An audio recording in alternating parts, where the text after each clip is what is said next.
Tito Vince! Kamusta ka nga? Tingin mo? Ikaw, kung trip mo, wow. Tingin ko hindi puro shadow na tayo nan. Mabuti natin yung maliwanag. Pero yung gusto mong buga ng araw sana, ayun yung baka di natin mabutan. Kasi sa case ngayon, wala na gilid na Tsaka umulan. Pero ito, tingin ko kaya pa natin habulin to sa no? Sa bypass.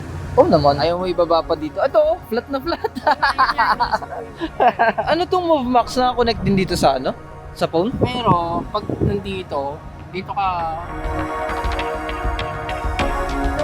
Paggabi, di ba? Sakto, ang ganda na equipment mo. Grabe, kinakarir na talaga. Ang ganda na kasi kita yung hagod nung Oo. Okay na yung ganyan kababa. Oo. Masyado mababa. Kasi wala ka nang kakapitan dito Or itaas mo pa ng onte. Hindi, okay na Gusto mo, ito iaalay natin sa S-Lex. Okay lang, pre, Saan tayo titigil sa S-Lex? Hindi, before mag-S-Lex, ikakasa natin to. Tapos bibigyan mo akong kopya. Oo naman.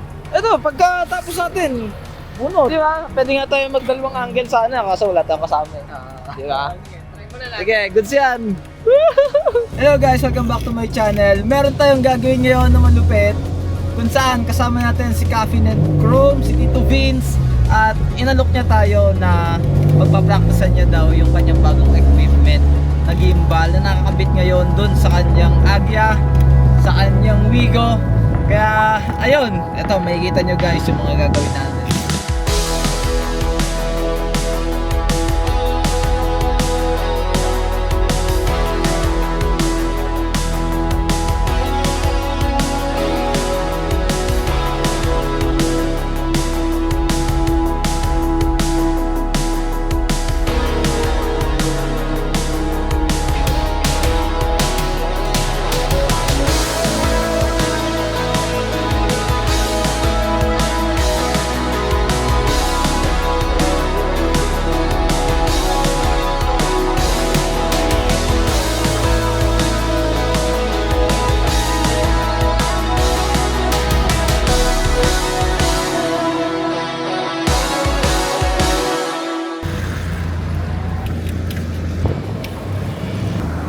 Kinakot, ang ganda.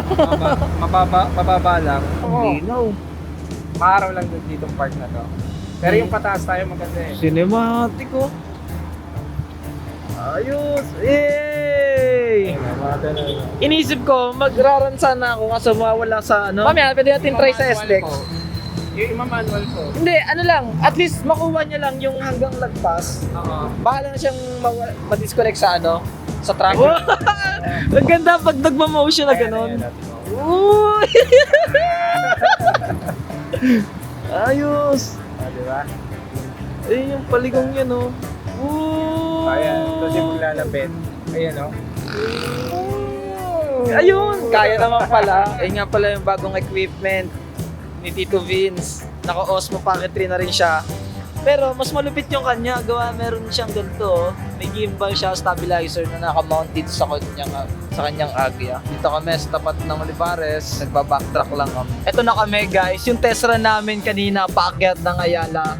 Napakaganda. Tapos ito kami, napag-decide na pumunta sa S-Lex. Mag-Nuno Valley kami. Kasi diba, doon may magandang ambience. Yung kalsada doon, maganda. Tapos kapag ginabi kami, maliwanag na. Kaya eto, susubukan namin mag-rolling sa S-Lex, then exit ng Silangan, tapos papunta sa Nuvali. Ganda nung niya. Kaya guys, vouch ko to si Tito Vince. Tingnan nyo yung page niya ng Caffeine and Chrome. Doon makikita nyo pa lang yung paano siya umanggulo, tapos yung editing skill niya. Subukan nyo guys, i-chat nyo siya at mag-inquire kayo regarding sa kanyang service. At ito, may bago siya ngayong ginagawang service, hindi lang picture, pati video na rin, di ba? Kapag gusto niyo mga rolling shot sa mga alagaan yung project car, contact niyo lang si Tito Vince. Malupit yan, promise. Sobrang lupit.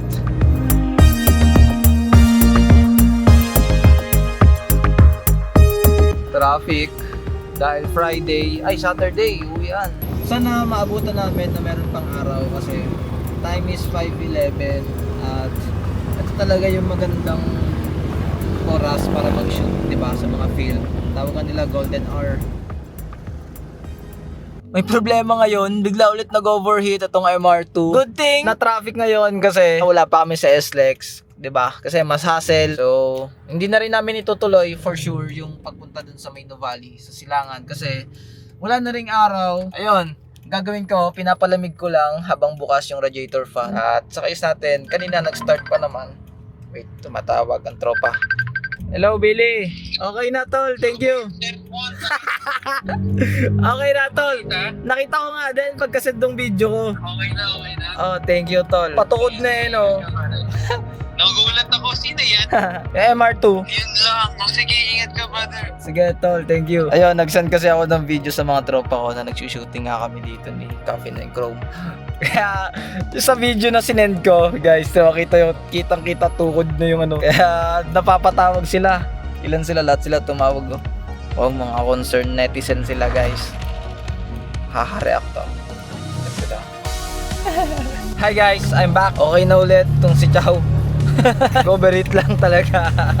Hindi ko na pinakita kung ano nangyari sa kanya, pero nilagyan ko lang naman siya ng tubig. Pabalik na tayo sa Olivares Plaza. Kikitain na natin doon si Tito Vince kasi hinihintay niya na ako.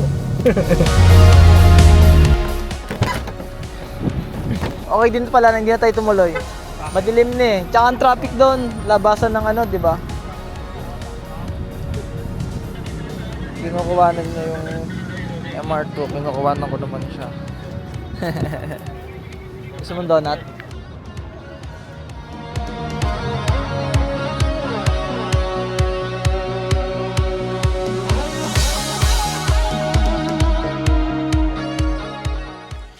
May papakita ako sa inyong malupet.